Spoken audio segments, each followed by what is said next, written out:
हाय, तुम्हाला जर access fatigue जाणवत असेल, मसल आणि बोनमध्ये वेदना जाणवत असतील, स्पेशली बॅक अँड लेग पोर्शनमध्ये, depression, mood swings, frequent illness, deficiency in concentration यासारखे जर लक्षणं जाणवत असतील, तर मे बी तुम्हाला व्हायटामिन डीची डेफिशियन्सी असू शकते.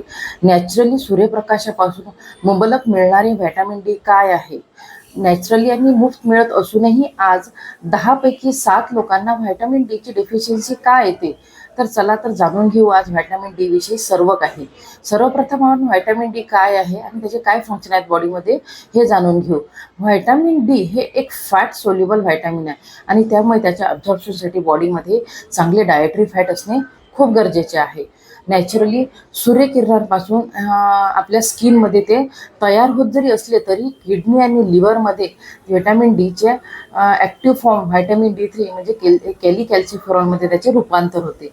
त्याचे फंक्शन महत्त्वाचे जर बघितले तर सगळ्यात महत्त्वाचा फंक्शन याचा कॅल्शियम ॲब्झॉर्प्शन. आपण फूडमधून किंवा सप्लिमेंटेशनमधून जर जे कॅल्शियम आपल्या ब्लडमध्ये येते त्याचे स्मॉल इन्स्टिट्यूटमध्ये ॲब्झॉर्ब करण्याचे काम हे व्हायटामिन D3 करते आणि स्मॉल इन्स्टिट्यूटमध्ये ॲब्झॉर्ब झालेले कॅल्शियम बोनमध्ये त्याचा अपटेक करण्यासाठी आपल्याला व्हायटामिन D3ची महत्त्वाची भूमिका असते आणि म्हणून व्हायटामिन D3च्या डेफिशियन्सीमुळे बोन डेन्सिटी कमी होऊन ऑस्टिओपोरोसिसचा धोका वाढतो व त्यामुळे आपल्याला बोन आणि मसलमध्ये स्पेशली बॅक अँड लेग मसलमध्ये खूप वेदना जाणवतात. दुसरं महत्त्वाचं म्हणजे आपल्या शरीरातील सेरोटोनिन हा फील गुड हार्मोन जो आहे याच्या प्रोडक्शनमध्ये सुद्धा व्हायटामिन D3ची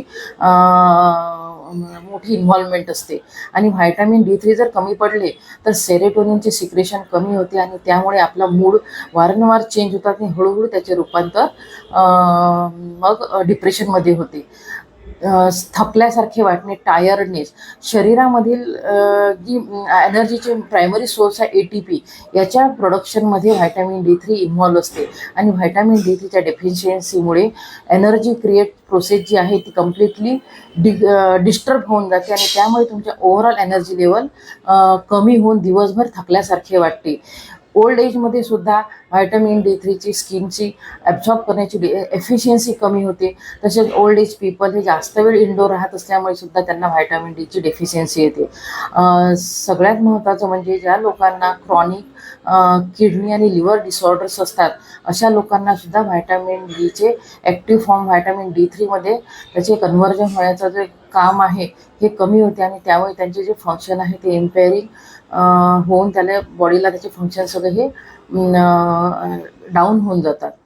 बॉडीमध्ये आपल्या बॉडीमध्ये नॅचरली बॅक्टेरिया, फंगस, व्हायरस याला मारणारे जे अँटीमायक्रोबायल जे हा घटक आहे या घटकाच्या प्रोडक्शनमध्ये सुद्धा व्हायटामिन D3 इन्व्हॉल्व असते आणि याची जर डेफिशियन्सी आली तर हा घटक कमी प्रोड्यूस होतो आणि त्यामुळे आपल्याला वारंवार छोट्या छोट्या इन्फेक्शनला सामोरे जावे लागते. अशा महत्त्वाच्या अनेक बॉडीच्या व्हायटल फंक्शनमध्ये व्हायटामिन डीचा खूप मोठा वाटा आहे. जरी नॅचरली आपल्या बॉडीमध्ये तयार होते, सूर्यकिरणापासून तयार होते, तरी आज व्हायटामिन डीची डेफिशियन्सी असलेल्यांचे प्रमाण खूप वाढले. तर याचं एक नाही अनेक कारणे आहेत. सगळ्यात महत्त्वाचं म्हणजे फर्स्ट ऑफ ऑल की व्हायटामिन D3 हे एक sunshine is called a sunshine vitamin.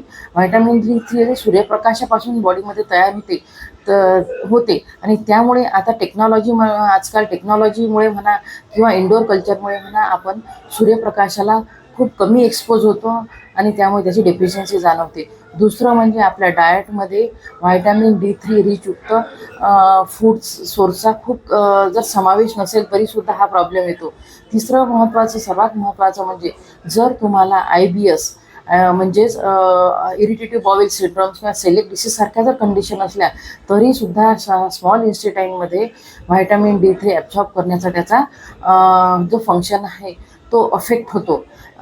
चौथं महत्त्व म्हणजे obesity. Vitamin D is a fat soluble vitamin आणि ओबेस व्यक्तीमध्ये फॅट सेल्स किंवा ॲडिनोसाइट्स हे जास्त प्रमाणात असतात. त्यामुळे साहजिकच हे जे व्हायटामिन D आहे हे फॅट सेल्सकडे अट्रॅक्ट होते आणि फॅट सेलमध्ये जाऊन ती लॉक होऊन जाते. लॉक झाल्यामुळे ते बॉडीला यूजसाठी अवेलेबलच होत नाही आणि म्हणून ओबेस व्यक्तीमध्ये व्हायटामिन D3ची डेफिशियन्सी असण्याची जी रिस्क आहे ती हायर साईडला असते. आणि करण्यासाठी आपण सनस्क्रीन चा अति वापर केल्यात होतो, त्यामुळे नॅचरली आपल्या स्किनची सनरेज ॲब्झॉर्ब करण्याची जी प्रोसेस आहे ती इनहिबिट होते आणि त्यामुळे आपल्याला व्हायटॅमिन डीची डेफिशियन्सी जाणवते. अशा एक नाही अनेक कारणांमुळे आपल्याला व्हायटॅमिन D3ची डेफिशियन्सी जाणवते. आता व्हायटॅमिन D3ची डेफिशियन्सी जाणवू नये म्हणून आपण मी काही टिप्स तुम्हाला देणार आहे. फर्स्ट ऑफ ऑल, कमीत कमी 20 मिनिटे कोवळ्या सूर्यप्रकाशात तुम्ही स्वतःला एक्सपोज करा. दुसरं म्हणजे डाएटमध्ये तुमच्या व्हायटॅमिन D3 रिचयुक्त फूड जसे काही milk and milk product, fatty fish, egg yolk, हे जे व्हायटॅमिन डी युक्त जे फूड आहे याचा तुम्ही आहारात डायटिशियनच्या सल्ल्याने समावेश करा. तिसरं महत्त्वाचे, जर तुम्हाला IBS सारख्या जर कंडिशन असतील तर सर्वप्रथम तुमची गट हेल्थ इम्प्रूव्ह करण्यावर काम करा. गट हेल्थ इम्प्रूव्ह करण्यासाठी डायटिशियनची हेल्प घ्या, कारण की हेल्थ रिलेटेड मेजर प्रॉब्लेम्स हे अनहेल्दी गटपासूनच तयार होतात. आणि सगळ्यात महत्त्वाचं म्हणजे एक्सेस फॅट जर आपल्या बॉडीमध्ये असेल तर एक्सेस फॅट कमी करा. जर क्रॉनिक किडनी आणि लिव्हर प्रॉब्लेम असतील तर त्यामध्ये डायटिशियनकडून किंवा तज्ज्ञांकडून आहार विहाराची योजना करा.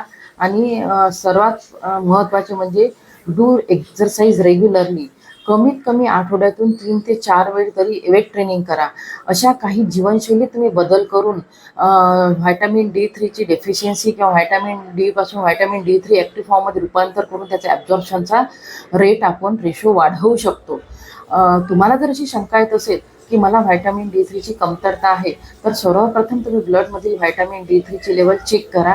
ती जर खूपच कमी आली तर डायटिशियनकडून किंवा तज्ज्ञांकडून व्हिटॅमिन D3चे सप्लिमेंटेशन करा. हा जर व्हिडिओ तुम्हाला युजफुल वाटला तर व्हिडिओला लाईक करा, शेअर करा आणि माझ्या चॅनलला सबस्क्राईब करा.